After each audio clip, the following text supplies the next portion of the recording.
Sure, yeah. American football in Finland.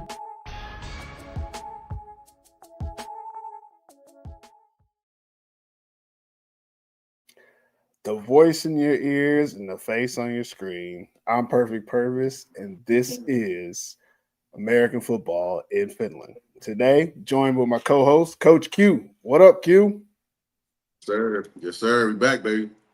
Yes, sir. Week 1. The AFF podcast is available everywhere you listen to your podcast. And you can see us visually here on YouTube, wherever you listen. Make sure to watch. Be sure to subscribe, follow, and like us. And before I say our little tagline, I know we're not on Spotify currently, and there's some technical issues, and I'm working on that, guys. But I will get us on there as soon as I can. And once I get on there, you can listen to us audio, because I think some people just don't like looking at our lovely faces. And also, it sounds better because for some reason on YouTube, the quality just isn't great for us with the streaming and online. But anyways, anybody who listens but doesn't hit that like button, we know you're a hater. That's okay. We're going to get on with the show anyways.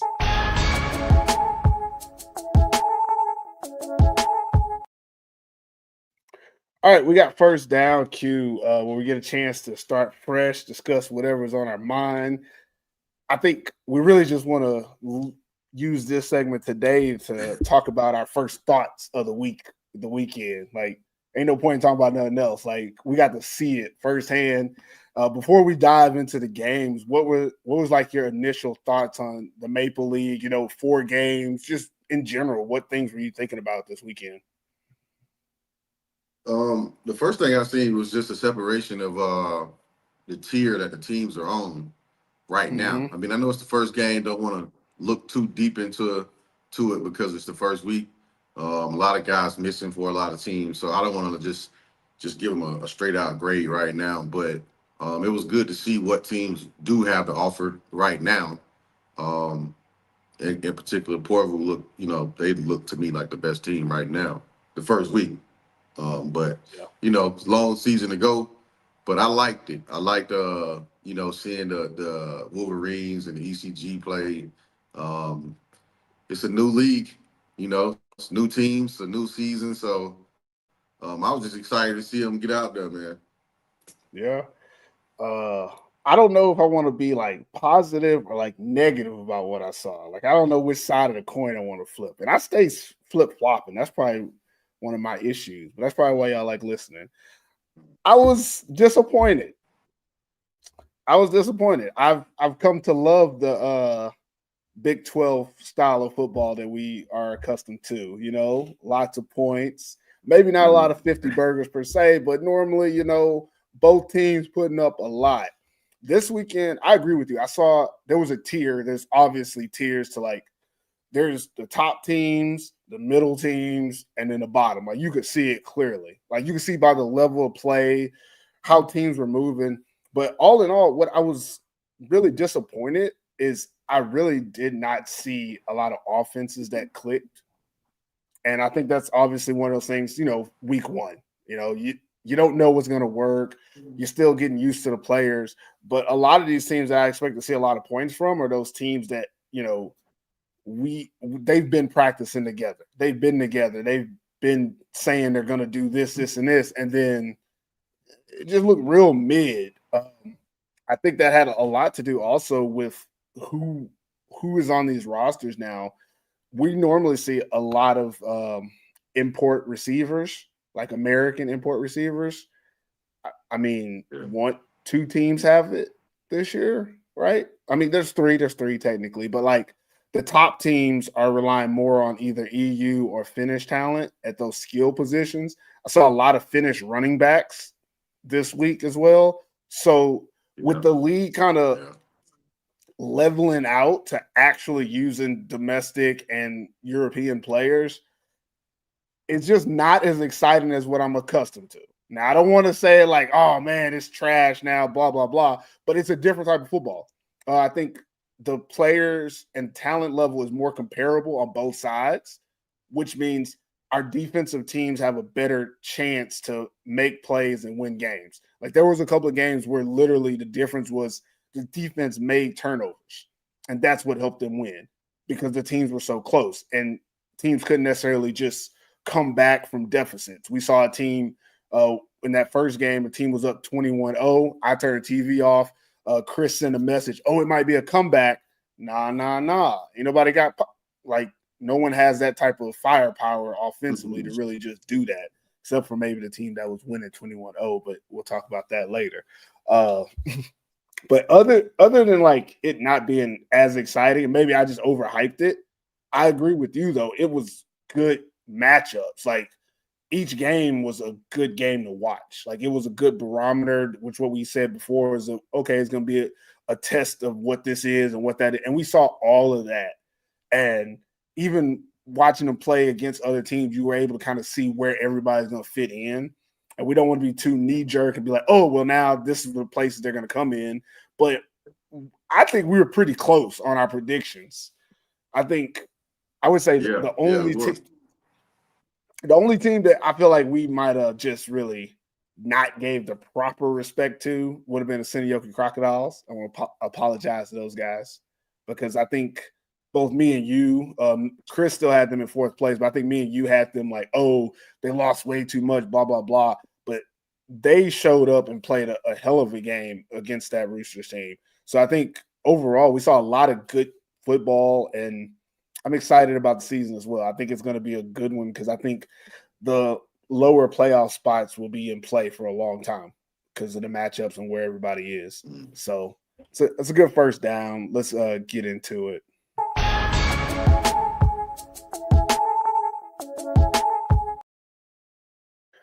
All right, we got helmet stickers. Bringing it back. Let's talk about some of the key player performances from this week. We'll put stats aside, but I do try to look up some of the stats later. But really, these are players that we just want to give you your flowers, give you a shout out, and let you know that we saw you this week. We can give 1, 2, or 3 helmet stickers depending on the performance. So again, if we give you any helmet stickers, that means you stood out. Okay, don't take offense to 1 over 3 because Q really just don't give 3 stickers to nobody. Like that's not gonna happen. But to start it off, I want to do it this way. We'll go by tiers. So first, we'll do 1-star performances. So who are a couple of guys who you think showed up, did well, and you just want to throw their names out there? Or do you have none? Santu Vahamaki. I'm always go my boy Santu, man. I like what I've seen from him. I would like to see him get a lot more targets though, but that'll come with time. He had the most receptions on the team, just so you know. No, I know, but for me, I'm just speaking for me. Like I just want to see my boy get, you know what I'm saying? I need to see him with them 12, 13. Oh wow. One of them, like a few of them games. Yeah, I think he, he got the skills to, to do that. But yeah, his name stuck out to me first. Just a good first game, good solid first game. Yeah. That's all you got for 1 sticker? 1 sticker performances? Ooh, 1 sticker. Who else do I have on here? Just names. I'm just gonna rattle off like 6 names. Go ahead. You go ahead. Okay, I'm just gonna rattle off some names. Okay. First, let me go with Wolverine performances. Tyron Dixon playing on D-line. He had 3 tackles, half tackle for loss. Jonas Heikkinen. I think he was wearing number 91. I'm pretty sure that's who that was. He had 4 tackles, 2.5 tackles for loss. Their D-line was impressive the whole game. Also number 97. I didn't get his name, but he was also in there. They were spending most of their time in the backfield against ECG. Maybe not a lot of sacks, but a lot of like tackles for losses and stopping the run. And then another guy from the Wolverines, Jonathan, I never can say his last name, but he was wearing number 2. He's normally number 7.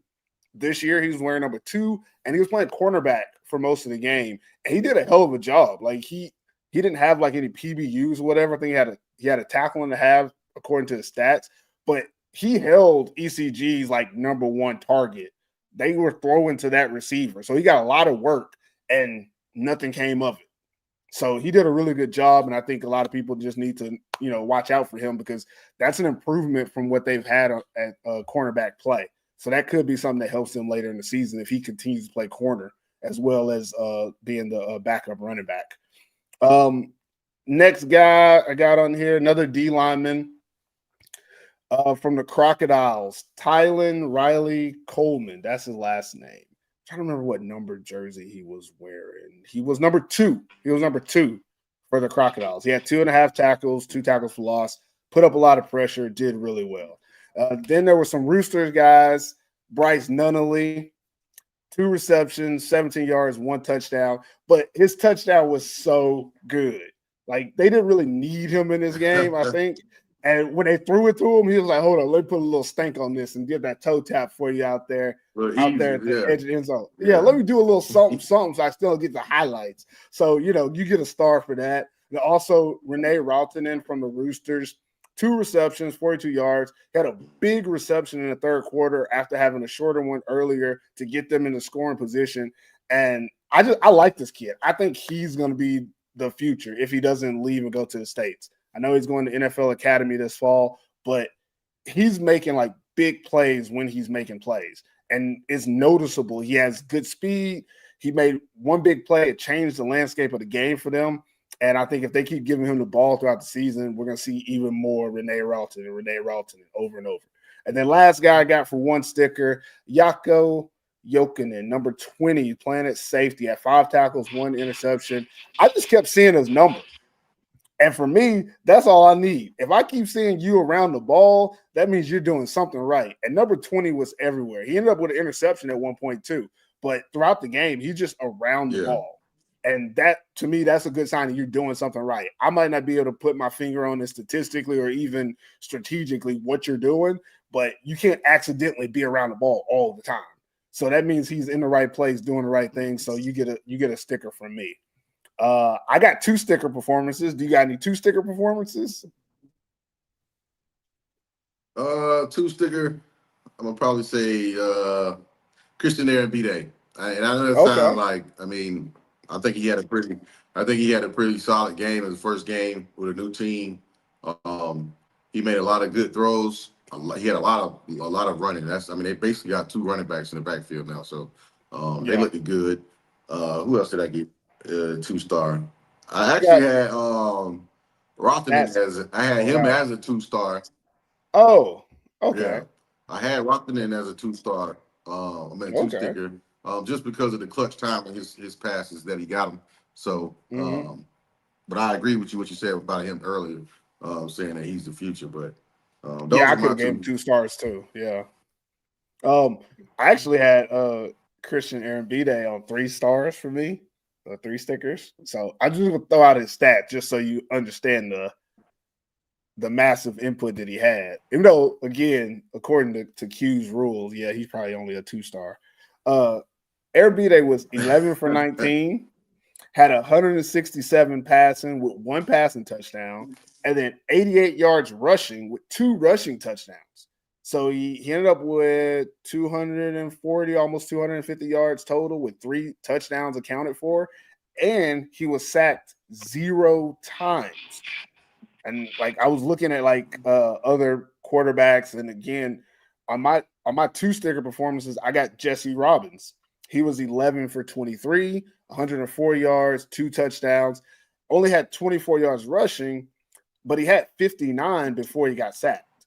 He got sacked twice, and he lost all those yards. And that's kind of the difference between those two for me, is that Christian Arambide had no negatives. There was no, he made sure all his yards were positive. But I think Jesse Robbins for the Saints did really well. He showed that he could run and pass. He was making throws in some tough spots. I think his receivers weren't up to the challenge sometimes. There was a lot of drops against him, but he was able to escape the pocket against a lot of pressure in that game. So I really liked him. Another guy I got for 2 sticker performance is the receiver from the Royals, number 7, Gabriel, Quigley. Had 3 receptions, 30 yards, and 1 rushing touchdown. He looked solid. It looked good that they had another actual receiving threat on the Royals. And I think he was the main guy that really made plays. And they made sure to get him the ball as well as the other guy. But he really stood out to me, being able to kind of make those big plays when they needed them, especially that touchdown early in the game. Another guys, let's see. Oh, I got running backs. Running back Deontay Sip from the Crocodiles. He had 116 yards rushing on 22 attempts. And he's one of the reasons the Crocodiles were in the game. Like, they were able to move the ball, and he was able to run the whole game. So that's a really good pickup for them. And that's one of the reasons that I think that the Crocodiles are going to be pretty good this season is they've done a good job recruiting players where they need them. Another running back I have on here, Arctu Blomquist from East City Giants. That young kid had 14 rushes for 58 yards. Doesn't sound like a lot, but he's averaging 4 yards a rush as a Finnish running back. And the East City Giants offensive line looked like they're about 12 years old all the way across the board. So, and he did really good. And I was impressed at like how tough he was running, how fast he was running. I wish somebody could tell me how old R2 is, because he might want to get on that young Kari track and maybe start, getting him a lot more reps everywhere he goes and start getting him the hell up out of Finland before it's too late. Other guy I have on for 2 sticker performance, Nolan Burnett. I don't know if that's how you say his last name. It could be Bernard, but I think Nolan Burnett, EC Giants. He was wearing number 21. He had 5 tackles, 2 tackles for loss. Again, similar to the Roosters guy, I just kept seeing number 21 everywhere. Everywhere I was looking, 21 was on the play, making plays against the Wolverines. So he really stood out, and he made a lot of tackles. He even had a couple tackles for loss. And on those tackles for loss, he wasn't blitzing. He's playing safety. He's just reading the play. And when he reads the play, he goes. And you just kept number 21. You just see him keeps knifing in there, and he get there so fast, he was able to tackle the running back before he get back to the line of scrimmage. So he did a really great job. That's how he got 2 stars from me. All right, let's go 3 stars. Anybody that wet your whistle this week? I got a couple of names, but now I feel like I'm gonna cross them off. Yeah. I mean, Christian Powell put on the show. Christian Powell put on the show. Can And I tell you his his name is. Yeah, go ahead. Get it to him. Yeah, I got him on for stats. He had 24 attempts for 189 yards and 1 touchdown. He averaged 7.8 yards per carry. That is crazy. Yeah, that's go ahead though. That's crazy. That's a lot. That's a lot to deal with on the first game where everybody's not 100% comfortable with the defense, and you got a guy like him who runs hard, speed, and you got to hope that your defense can keep it together and try to game tackle him, and that just didn't go as planned. But yeah, he definitely 3-starred me, and I try not to be. It's a new year, so I'm trying not to be such a hard critic, but Christian Powell definitely get a 3. I did like the performance from Alex Harriott. I'm glad you said that. I had him on there too. Yeah, I give him a 3-star. Yeah, he had a hell of a game. I mean, the plays that he was making, I was like, oh, okay. Yeah, all right. Now, and number 8 was there. Number 8 was there. Yeah, he was always around the ball. So that was good. Anybody? I'm trying to think. Did I have anybody else that I could think of that I felt like it was 3? But those were my 3, my 2 anyway. Okay, sorry. Got messages going on, but also I got Alex Harriott or however you say his last name. I'm gonna put out his stats real quick. He had 11.5 tackles and 1 forced fumble. Man, my list don't seem as good as yours when you name those 2, because I have some other names that maybe they shouldn't get 3. So I'll just go throw this out there. Maybe he didn't deserve 3, but the Saints receiver number 82, Iro Imola, he had 2 receptions and 2 touchdowns. I mean, I just felt like if you 2 for 2, like I'm gonna give you 3 stickers. Yeah, you gotta give me 3. I gotta give you 3 for that. And then He did the Yeah, head and the top. head top at the end, like Yeah. that's crazy. Like I respect that. Mm. Again, this is gonna be a season where we're Yeah. gonna probably be naming a lot more finished receivers as our like every week. So and Ero already, Yeah. he's leading the league in touchdowns now. So, he on the board from week 1, buddy. Because 2 touchdowns, that's a lot when the ball's being spread out so Yeah. much for everybody. Zach Wright on there too. I'll give Zach on Oh there too. yeah. Yeah, I I don't know forgot why we about didn't Zach say Wright. Zach Rice. He definitely I 3-star this forgot. week. Yeah, Zach Yeah. Wright had 3 stars. We had 2 interceptions, a pick 6 for 90. I mean, he had like 85 tackles. Zach Wright doing his thing as usual. Yeah. I have All over the place. Yeah. I got a couple more guys. I'm gonna get them all out there. Fuck it. This week we're gonna get them all out there. Oh, running back from the Saints, Consta Mayenpa, 16 attempts, 96 yards, 5.9 yards per carry. Mm. He was the Saints. I'll talk about it when we That talk was about the good. game, but like they were moving the ball. They had no real issues with moving the ball, and he was the main like catalyst for it. He was able to run and do what he needed to do offensively. They just had a couple of bad breaks that really kept them from being able to compete in that game. One more. I got 2 more guys.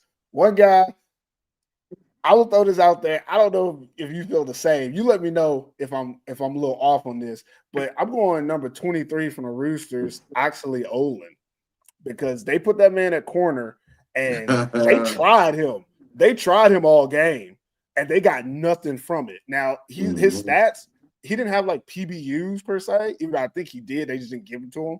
But he didn't let anybody catch anything. Like I don't know, we don't have next gen stats, but if we had next gen stats, they'd be like 12 targets, 0 catches against that man. He was out there, and he wasn't just standing there. They was throwing at him, and they was getting nothing. That man was shutting down the side of the field. And we joke about actually, we say he like 50 years old out there, but whatever. That man been in the lab in the offseason working on his craft. What he did today, what he did this weekend was impressive, and I think he gets 3 stars. Yeah. I think he gets 3 stars for that. All right, last guy, and this guy, I know he get 3 stars. I just think we get so accustomed to great play that we kind of forget. Charles Akano from the Crocodiles. He had 7 tackles, 4 tackles for loss, 1 forced fumble, and 1 fumble recovery. He was in the backfield all day. It's just they were able to avoid him for most of it. Yeah. He was in the backfield for most of the day. They were just able to avoid him a lot. And, he had a little bit of help from the number 2 on the other side, but the Roosters offensive line did a good job of like washing him. Offensively, they did a good job of running away from him. And then Ambrose did a great job of avoiding him.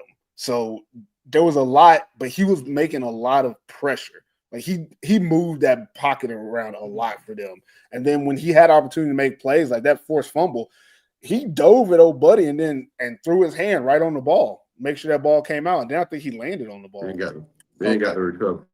Yeah, so good on him. I think he did really good. It was one of those games where they weren't really like in it for most of it. So maybe his performance didn't look as good, but he was the catalyst for that defense the entire time. That's one of the reasons I think the Roosters didn't score as much. So I felt like they were purposely trying to make sure that he was contained. And that'll mess up what you're trying to do flow-wise. Because there were some things they did that if he wasn't there, I think they would have went another direction. So 3 stars for Charles Akano. Yeah, and I think that's our helmet stickers. I can't remember if we're doing stars or stickers. I think we call it stickers, but we're giving them stars, whatever. So 3 stars, those guys, and now we'll get into the actual games.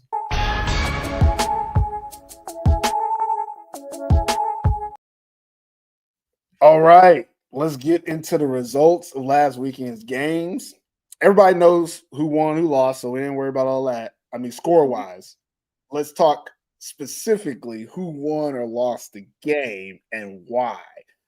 First game, Helsinki Derby. I want to say the small Helsinki Derby. Say that, like the little Derby for the smaller teams. Wolverines versus East City Giants. Do you think the Wolverines won or the East City Giants lost this game? And then tell us why, Q. I believe the Wolverines won this game.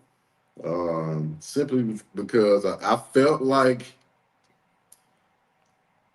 it's hard to say this. I didn't feel like they were supposed. Even though I picked ECG to win, I kind of figured that the Wolverines would show up and make some plays because we've seen them make plays as a team, as offense and defense. Um, Mm-hmm. so I wasn't surprised that they actually showed up and made some plays. What I did like about it is the field goals. I did like that, which is something we rarely don't see the consistency of in Finland football. But ECG didn't look bad to me. I mean, I'm not comparing them to the top teams, so I'm comparing them to what I think they should be in, first game, first week type of thing. So, like I said, it was early. It was a good matchup for both of them, but Wolverines won the game. I mean, it's they made the plays when they needed to make them, and they did more than enough to win the game. The score didn't show it, but they did more than enough to win the game. I I agree with you. I'd say they won. Also, they were losing, so they actually had to come back and win the game. I ended up watching the whole game, and I also want to say it was like watching paint dry. It was not exciting at all. It was very boring. Yeah, it wasn't the Um, prettiest game, definitely. and again, East City Giants jerseys, them things ugly, man. That yellow on white on the side stripe, and then they got an extra little yellow on the pant. Like it's just unnecessary. The yellow in the number with the black outline, I can dig. But the yellow stripe underneath that's just on white, it's like you're doing too much. And then the extra yellow on the black pants, it don't even match the stripe. It's smaller, and the stripe on the side is like a large stripe. Like, why we gotta do that? If they just take those two yellow pieces off, jersey's nice, man. Jersey's nice, but other than that, I mean, it's just ugly. Just too much yellow, man. They gotta get that fixed next year. Um, other than that, I think in this game it went exactly how I said things were gonna go. The Wolverines made a couple of plays, and those field goals count as some of those plays, but they're just a more football team. EC Giants, they're still not ready. I said it before, I'll say it again. They don't have a number one receiver. Now, Daniel Rubenstein, he's wearing number one. They threw the ball to him like he's number one. There was not any plays made like a number one receiver. And if you think I'm hating, that's my guy. Like, that's my guy. Like I cuts for Daniel, but in this game and on that team, it just looked like if they had a big time receiver or someone they knew they could go to, they probably would have came out on top. And then also defensively, they did okay. They played well enough to win, but they just didn't put it together on the offensive side. Quarterback, I don't know him that well, but he was a little inaccurate. Again, part of that not having a number one receiver, there was a lot of throws to number one specifically. So he was targeted as number one receiver, but a lot of those throws weren't on target.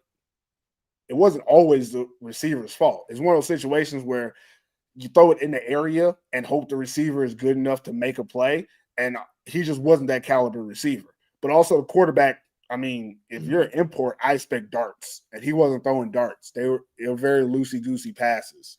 So that really made it tough for them to move the ball and be successful. While I think they had a good running back, R2 Blumquist, he was able to run well. But again, they didn't really have a passing game. And I'm not going to credit the Wolverines with saying like, oh, they're secondary. No, people was open. Players were open, and it could have happened. They just couldn't put it together. But again, Wolverines got the win. It was good to see them get the win. Again, that savvy play from the Wolverines, I think that's going to be what we expect from them going on in the season. But I also do think that if the Wolverines don't get better, per se, they might end up losing this rematch against this team because EC Giants all potential. Again, that offensive line, I don't even think anybody on the offensive line have facial hair. Like, it looked like a whole bunch of kids out there blocking. It looked like they had two men on the team. The quarterback and the running back looked like they could be men. The rest of the offense looked like kids. And we know how the Maple League will mature them by the end of the season.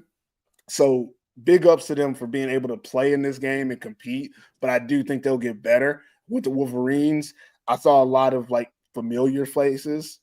And I think for them, it's going to be one of those situations. Can they get up every week and play to the level they need to? They put young blood in pretty good. I like how they had him running the ball a lot and putting the ball in his hands. Also like how they use the two running backs, Sabu and Jonathan, having both of them move around. I think they're also missing a number one receiver. I think Youngblood is a good like slot speed guy. Like he's a runner. Like you want to get him the ball and let him run. But they didn't really have a downfield threat. They threw it to a couple of guys. Nobody really made a play. That's why I say it was like watching like paint dry. Because both teams, you can see they're like, if each team had one or two. They had the kick return. They had the kick return. They got called back. Yeah. That's another thing. Like he wasn't really targeted. I think they threw maybe two passes to him as well. That's one of those things. Like if you got somebody like said that he was better than any DB that guard you got to give him the ball. It just didn't seem like they were trying to do that. Again, that's why I said going into the game, how the coaches coach was going to be a lot. And when it really came down to it, they had that drive where the Wolverines were trying to score, and they put in the number 8 at quarterback. I don't know. He's like 4'7" because he tried to do a tush push and he didn't get anywhere. So then they put Youngblood, number 0, gave him the ball. That man got in the end zone because he's a man, not a kid.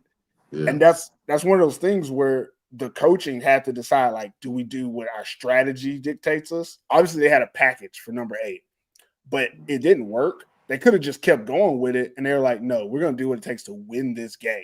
And I think that's something that the head coach Pekka has learned from coaching in the Maple League the last couple of years, and just saying sometimes you got to put your strategy out and just put in the best players to make the plays. So that was really good on the Wolverines. I think both of these teams, even though we still might see them at the bottom, they both showed like really good promise that they can compete in this league this year. So that was impressive.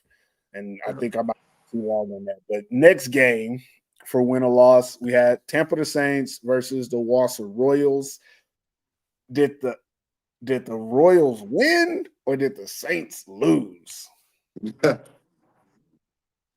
What do you think? I think this one can go either way. It's hard for me. The Saints lost the game. I'm going to say it. I agree. The Saints lost 100%. The game. I know Watson might not like it, but the turnovers that the Saints had, they had the ball a lot of times. They created a lot of turnovers, and you got to capitalize on these turnovers. The Wausau Royals had 5 turnovers. That's the name of the game. They had 5 turnovers, and they won the game. How many teams win a game with 5 turnovers? 5 turnovers. I agree with you 100%. Like all my notes are pretty much like notes on why the Royals looked bad. Like I know it's weird to say since they won the game, but my first note is the first throw that the quarterback for the Royals had was an interception. The first throw was a pick, and he ended up throwing 3 picks in this game. And he fumbled the ball. That's 4 of the turnovers. And the 5th turnover was a bad handoff to Swarovski. And I'm sorry, I've seen Swarovski play for years. I don't think it was his fault. So you got 5 turnovers based on the fact that you're using this young quarterback and saying he's going to drive our team. I think it worked out for them against the Saints because the Saints really didn't have they just didn't have what it took to make some of those like clutch plays offensively. Because like I said before, they were able to drive the ball, but it just seemed like when they needed a play, even though, the the receiver made a couple big plays, those when they needed more plays, it seemed like they didn't go to the right guy maybe, or maybe they didn't have the right strategy. I think that's one of those like learning curves in the Maple League. They had a lot of players drop passes before that as well. There was a lot of times where I think you should just put the ball in Jesse's hand and let him run. They did it later on in the game, but it was at a point where it was kind of like too late in the game. So there's not much you could do about it. What up here? The score was, I think, 21-14 in this one. But honestly, when it was 21-6, that's pretty much what the game should have been.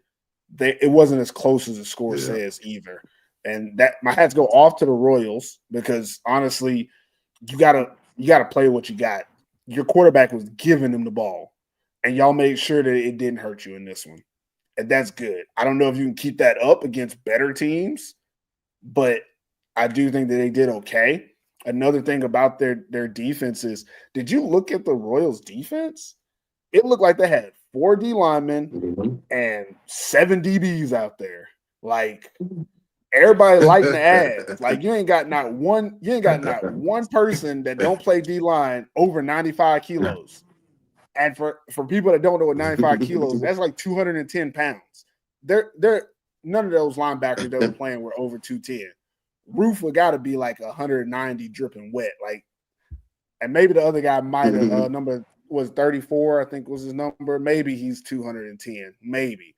But you had a lot of like non-weight out there, and you could see it in the tackling.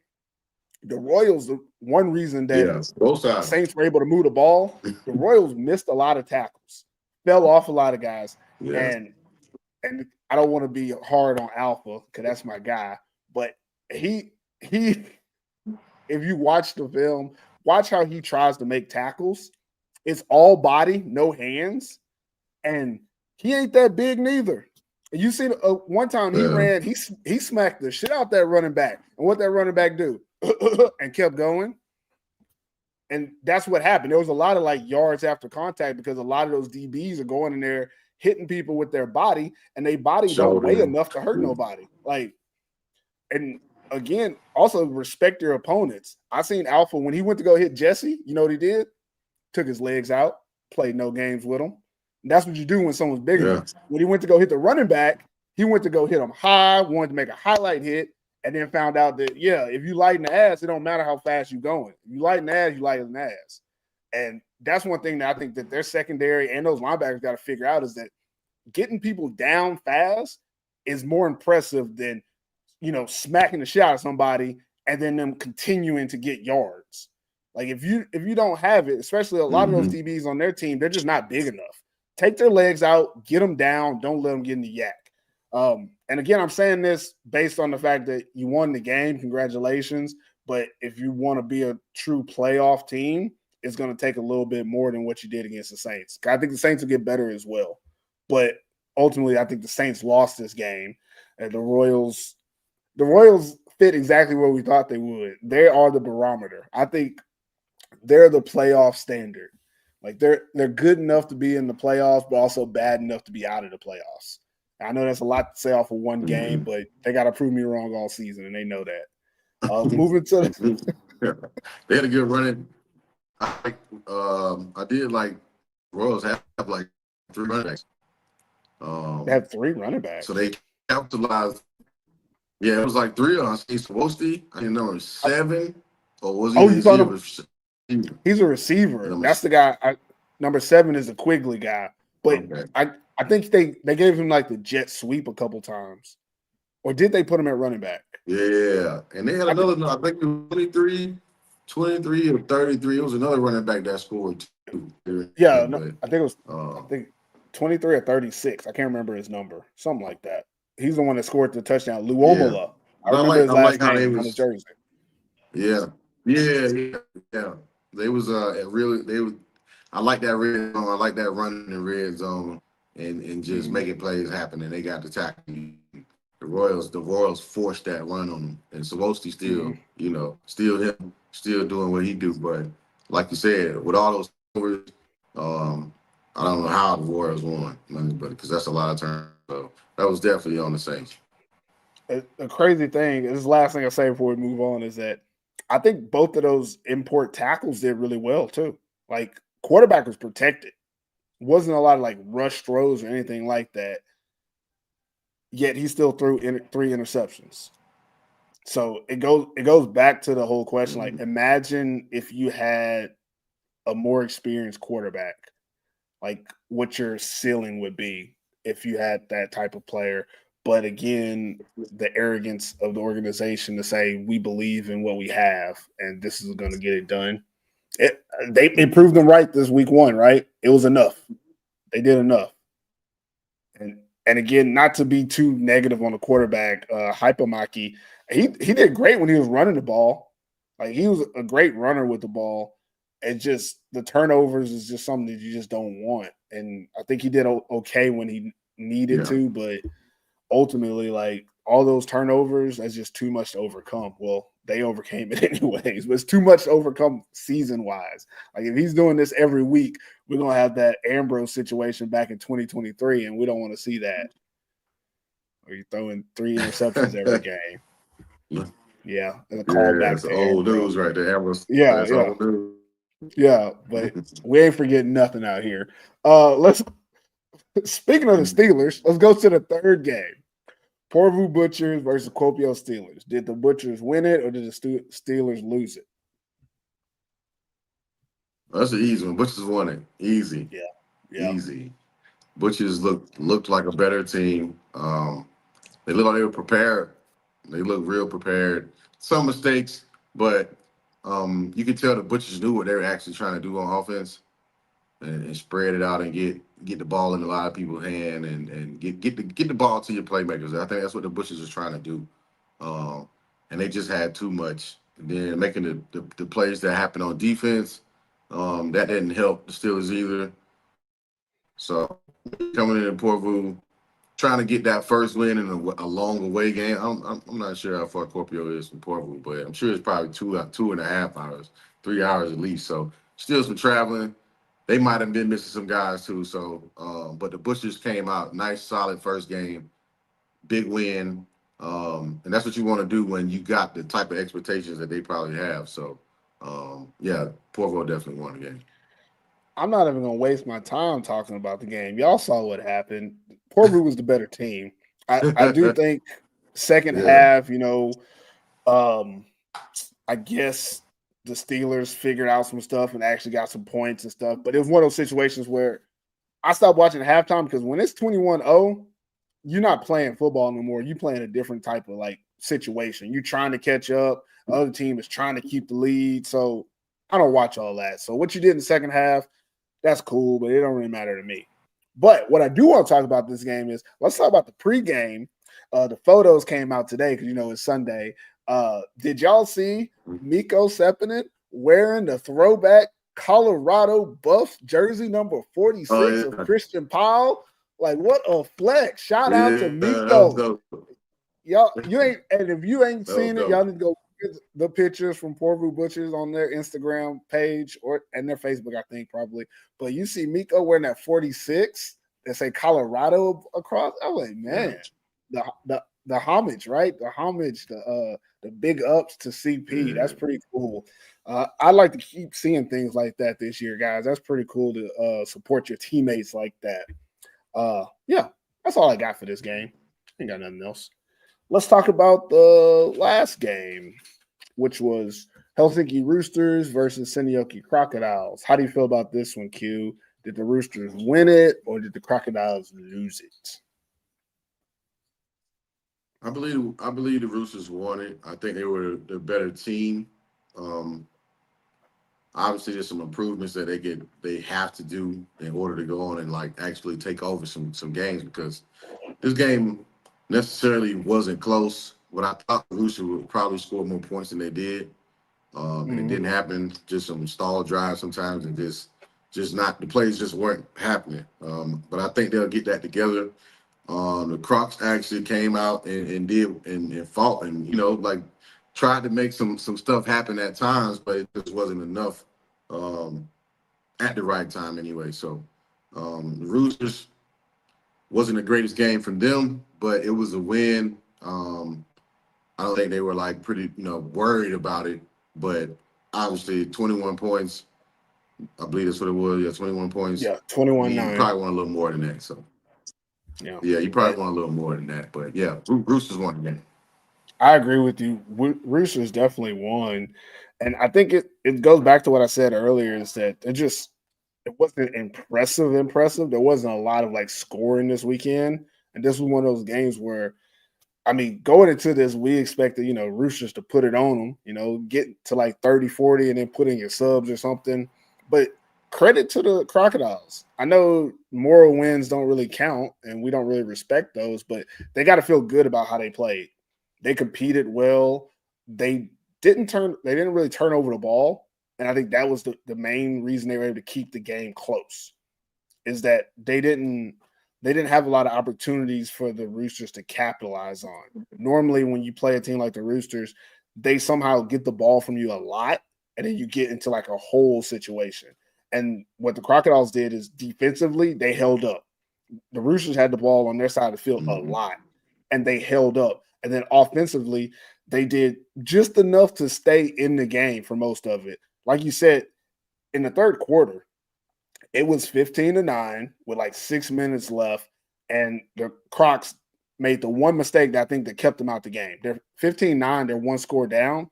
They fumbled the ball in their own red zone, and 2 plays later, Bryce Nunnally, dun-dun-dun, and now it's 21-9, and that's it. With 6 minutes left in the third quarter, that's the last score of the game, and not for not trying. Like the Roosters, their offense was still there all 4 quarters. They played football.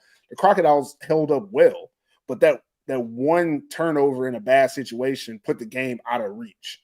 Because after that, obviously the Roosters are playing, but they're like, we're 2 scores up. We don't have to press. Like, we can just play our game. If we score, we score. If we don't, we don't. That's okay. Pressure is all on the Crocs. And now they're 2 scores down, which means for the rest of the game, they're pressing on offense instead of letting their offense just roll. And that's the situation that happened is if they hadn't had that turnover, say they drive down the field, don't score, and then the Roosters have to drive down the field, and you're down 15-9 going into the fourth quarter. It's a whole different outlook than 21-9 going into the fourth quarter. So that's one of those things where you played well. The one major mistake I think you made, that's what helped the Roosters get the win. But you can look at that game and say, okay, we can play with them. And coming off the offseason they had and the personnel changes that they've had, if you can play with the Roosters, you can play with anybody. And if you can play with anybody, you can win this league. So the Crocodiles have to feel like, hey, we're a couple steps away. There's 12 weeks in the season. We got plenty of time to get back. And I know I didn't say a lot about the Roosters, but I feel like it was week 1 for the Roosters. The Roosters always get better. And they also are one of those teams that they can get away with winning and not playing great. And then when you need them to play great later in the season, when it counts, they'll be there. So I don't put too much stake into, the performance not being great. But similar to the Crocs, not a lot of turnovers. I don't think they even have any. They had the one fumble, but I think that might have been it for them. Did he throw? No, he threw a pick too. Because he did throw a pick in the red zone. Yeah, Tuoko got a pick. Yeah, almost 3 back. So. Yeah, they had a couple of turnovers, but again, it's like they had the week 1 stuff. It wasn't anything I was like, oh, that's gonna be something they have to worry about all year. Bacano made a play. The interception is in the red zone. It happens, but for them, it was like, let's just get through this first game. And they also didn't know what to expect from the Crocs. So it's one of those like, at least we didn't get set up in a game where we don't really know, because Crocs running back was really good. You didn't know how that was going to play out. They were using their finished receivers, not sure how good they were going to be. Luckily, Oxley Olin was doing his damn thing, and then Jaakko Jokinen as well on the back end, so they were fine. But it was one of those situations where they were doing a lot of filling out, it looked like, and not a lot of like, hey, this is what we're going to do, which is fine for them. I think they're one of the few teams that can do that early in the season, and we don't penalize them because we kind of know that that's kind of how they like to do things. And they're, again, still trying to stick to their core principles as a team. So, we did about 50 minutes to get all the winner losses, which is where we wanted to get. And I think next we'll do the weekend matchups, but I'm going to put this interlude on for a little bit. Give us a couple seconds.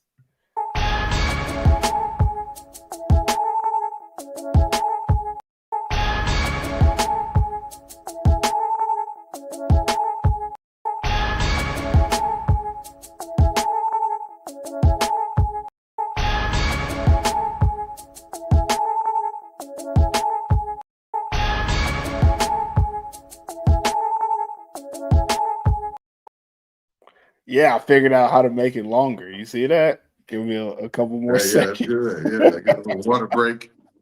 I was trying to make sure it was doing it, but we're good. So Now we're in the second half of the show. Maple League teams are back in action. Thursday, we got East City Giants versus Portvu Butchers, and then Sinayoki Crocodiles versus Tampa Bay Saints on Friday. And then Saturday, we got a doubleheader with Wausau Royals versus Helsinki Roosters early, followed by Kuopio Steelers and Helsinki Wolverines for the primetime game. So let's spend a little bit of time talking about each one of these matchups. First, we'll start with ECG versus the Butchers. And in this game, what's a storyline or question you got for one of these teams? Giants and Butchers. Ooh. I just don't want the Butchers to play down, and it sounds bad, play down to the ECG. Or think that they're going to be like, like when the team's not that good, and then you kind of go in there and you don't really, I'm not saying I've done that, but I'm just saying sometimes teams tend to like not put on the show that they probably should put on. I think it's early in the season. You try to execute pretty much every play you run. You know what they have. Like physically, they won't be able to stand in there with them a whole game because of depth issues like that. But Portvu just want to go out there and try to put up some points early. You know what I mean? Kind of kill some confidence, and then work on the things that you may want to do later on in the season, or things that you might want to do. Recent games that's coming up, but. I don't see any key matchups in this or any interesting aspect, but more so the fight that maybe ECG has in this game. But this is two different tiers of teams, two different teams at two different levels too. So, yeah, that's my spiel on that one. Yeah, for me, I agree. I mean, they're on two different levels. I think I'm gonna go with the fan in me first and say storylines. Question is, Portvu Butchers, can I get a 50 burger? Can I get a 50 burger? Don't play with them. Just put out 50 on them. Do what you got to do. And because I like the Butcher style so much, if y'all want to do, 35 and 14 on defense, Zach Wright could take a couple back. I'm cool with that. However y'all want to make it happen. Let's put up 50 on these boys and let them know. I'll leave it at that, but I will talk about an interesting aspect of this game is this is another one of those little brother games. And I know it sounds weird. You're like Portvu and ECG Giants don't have history like that. These teams actually do. This team of ECG Giants, they used to have a farm deal with Portvu. So there's plenty of players on this team that actually played for Portvu last year, year before, maybe even the year before. Last couple of years, they've had like a farm deal. A lot of ECG Giants like players have played for this team. So it's one of those situations in this game where you got an organization that's on the rise, and now they're trying to they're going to have their welcome to the Maple League moment. Like, okay, now we're on the same level as the team that we've been basically giving players to their depth.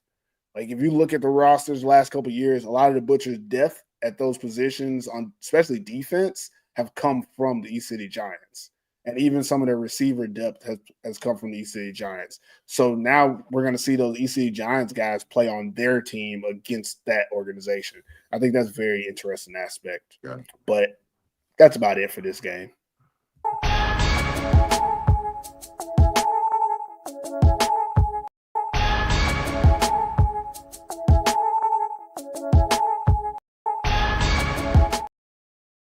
All right. I looped it too much, but I'll figure that out. For the next game, we got Sinayoki Crocodiles versus Tampa Bay Saints. For some reason, this seems like I don't know. This seems like a good game. Matchup. Yeah. Go ahead. Tell me what you're thinking. Storyline, matchup, all that stuff. Both teams, from what I've seen so far, definitely Tampa Bay Saints have the ability to hit them deep. They got ability to hit a lot of big plays in this game because the Crocodiles do have probably a little more, I don't want to say veteran style players in the secondary, but they got some guys that's been playing with that team already in this league. So might be a little more experienced, but even for Jesse and what he does with Charles coming, Charles and not trying to give him the tips of how to play against a DN. I'm sure he knows how to, but just to minimize the attempts that he get on him, and if he can get the ball off quick, if they can get a quick passing game going, it could be a pretty good, interesting game. And same on the other side, the Crocodiles, they have a running game, and they need to use it and try to open up the passing game for him. So this game actually might be a pretty nice matchup. Yeah, I don't really have a storyline per se. I feel like this is like an even game, right? From what we saw in week one, these teams are very similar. I know like what you said, I think the Crocodiles have a little bit more experienced secondary, but the secondary on the opposite side, that's a lot of young talent over there. A lot of those younger players for the Saints are, probably like junior national team players, maybe not on a national team yet per se. And then on the Crocodile side, you got a lot of guys who are either men's national teams or used to be junior national team players. So similar caliber, just they have a little bit more experience. They're probably a little bit older, if not the same age, because a lot of them are actually the same ages. So I see a lot of similarities. And then even offensive wise, both teams have good quarterback.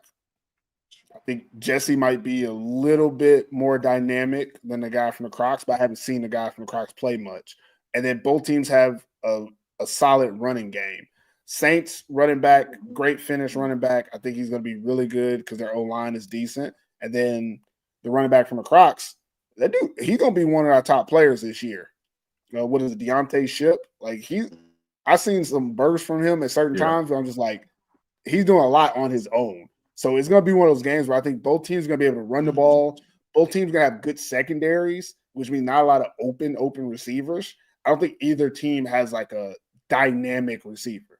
Now, we did see Ero head top somebody last week. So that could mean something. That could be the matchup. When I'm thinking about matchups, I'm thinking receivers and DBs on both sides. Whichever team can pass and have success in the pass game will probably win the game. Whichever team can have success in the pass game. And then last week, we didn't even see Dejan Newell do much. And he's one of the top players for the Saints. He was not effective last week, and I think they're going to probably remedy that going into this week.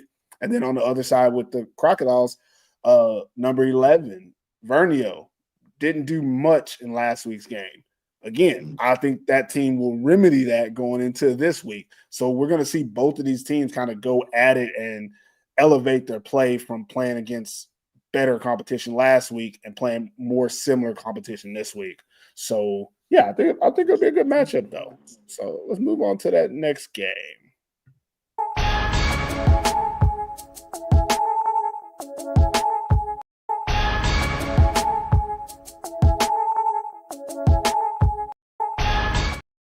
All right, next matchup is the Wausau Royals versus Helsinki Roosters, right? Yeah. Oh, wow. I was guessing. I didn't have my whole thing up.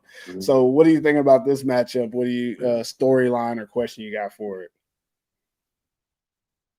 The first thing that comes to mind is the Royals offensive line against the Roosters defensive line. Like I said, the Roosters defensive line are missing some guys in the interior. I'm not sure, I'm sure they're not going to be back for this game, but I'm sure Royals are going to try to run the ball. The Roosters are real familiar with this team and what they try to do.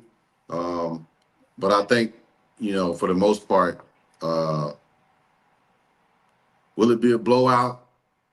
I'm not sure, because as long as certain people are on the field at a certain time, anything can happen. But I don't see a key matchup besides the offensive line and defensive line of the Roosters. I won't go vice versa because I think the Roosters' offensive line is better than Royals' defensive line. But we'll see. But yeah, so it's a good matchup to have early in the season for both teams. I'll say that. I agree. I think if you were to ask me this before seeing the first game, I probably would have said something like, can the Roosters put up 40 on them? Can they give me a 50 burger or something like that? But after what I saw last week, I'm not that convinced about the Roosters offense as I normally am, because we saw a lot that they did well, but just the explosive plays and big plays weren't really there consistently enough, especially like when they didn't execute in the red zone a lot of times. And I think this Royals defense, this is a game.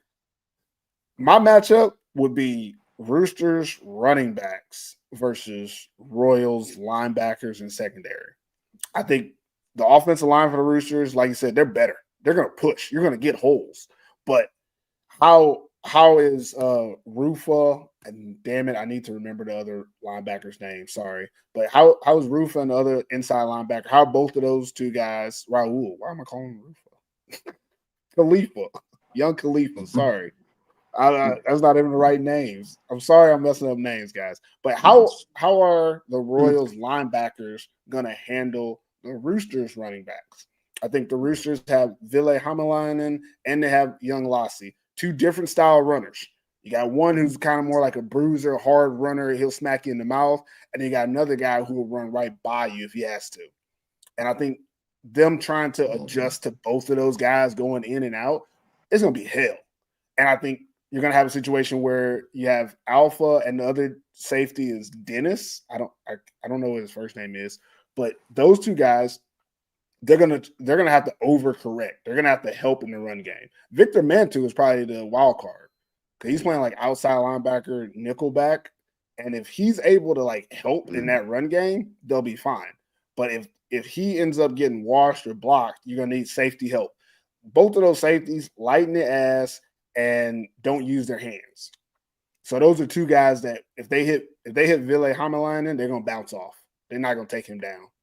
And then if they try to hit Lassie, they might miss. Like they're known to whiff and miss on those fast guys, which is gonna leave them in a situation where someone like Raul's gonna be chasing people down, or a backside corner's gonna chase people down. And I don't think that's what they want to do. I think they're gonna have to really focus on man coverage on Roosters receivers and stop the run. That's a tough thing to do. I think the Roosters receivers are really good. So I think it's going to come down to the run game, though. If the Roosters are able to run, this game will be fine for them. They'll breeze through it. If that run game is stopped at all, if the Royals slow down their run game and force the Roosters into, strategy and passing the ball, they got a chance to really upset them here. I think that's how it'll go. I think it's going to be one or the other. That running game matchup is really going to be important in this one. Let me see. Oh, here we go. Someone sent me the names. The linebackers are Mika, Raul, and Victor. I like that for the Royals. There's a linebacker. Yeah, Victor Mantu, Raul Khalifa, and Mika. I want to again. I don't know last name. I think it's a Mayimpa, but I could be wrong about that. So let's get to the next one. Yeah, that's good. Good little matchup.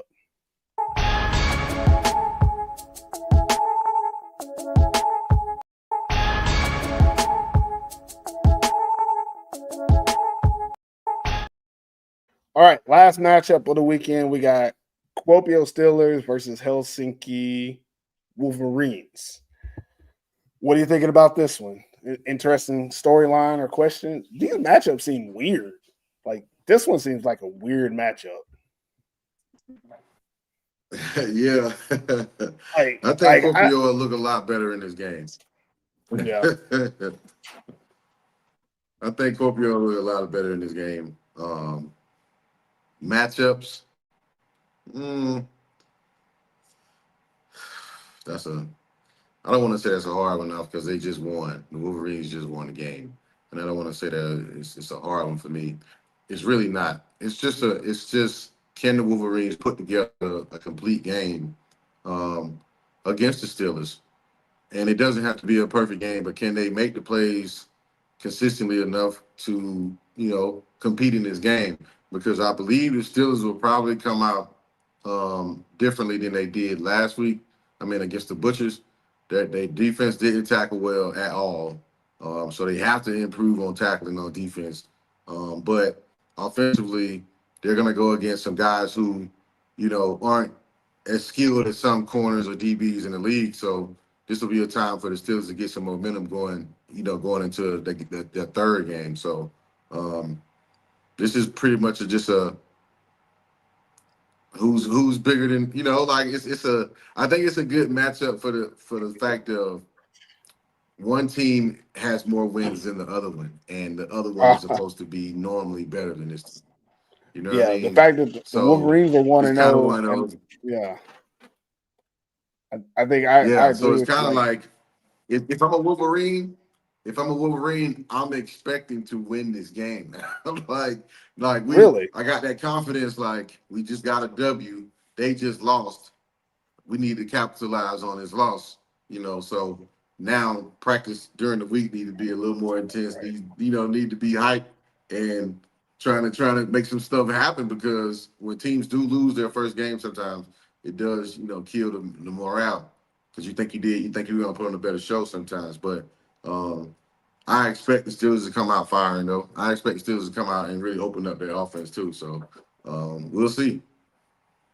I I think for me, I'm gonna go with the fact that storyline for the Steelers would be we don't lose to the Wolverines. We don't lose to the fucking Wolverines. And I think that's how they got to go about it all week is that team over there don't beat us. And I wish Chris was here because I will bring up back when we played back way back in 2017 because the Steelers been spanking Wolverines ass since then, since Division One. They've been beating the Wolverines all the way to the Maple League and beating them in the Maple League once they got there. And they're going to continue that. And that's what they need to harp into their guys. And I know this isn't the same team that was, the dynasty before, but I don't care. Yanni Lindquist's still there, 99. He know what it's about. And he'll tell them boys to get down where they need to get down. He's like, this is a team that we don't lose to. So that's how we need to go about this week. We need to prepare like we're better. We're going to go out there and we need to stomp them. That is what they need to be thinking. And if they don't come out there, if there's not a bit of swagger, a bit of we're going to beat this team or we're better than them from the Steelers, then they have lost. Like that's how I feel about it. I feel like this is a cultural thing for them. This game isn't really about the X's and O's.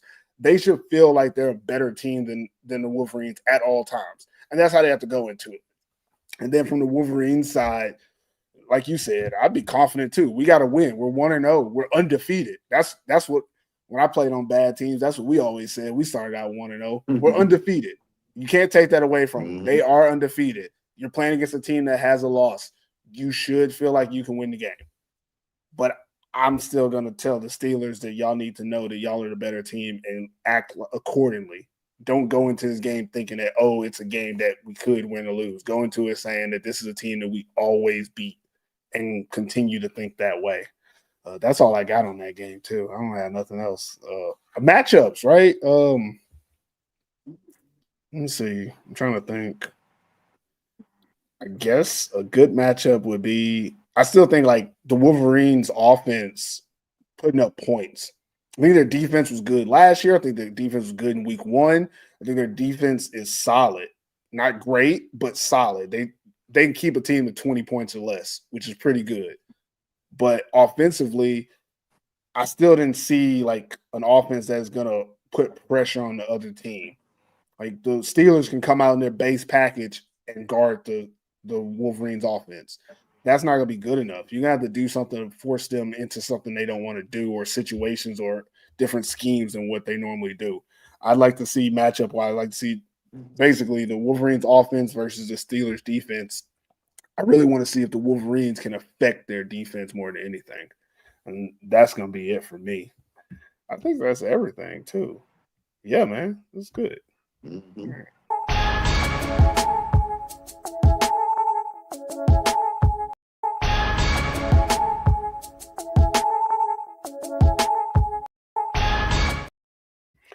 All right.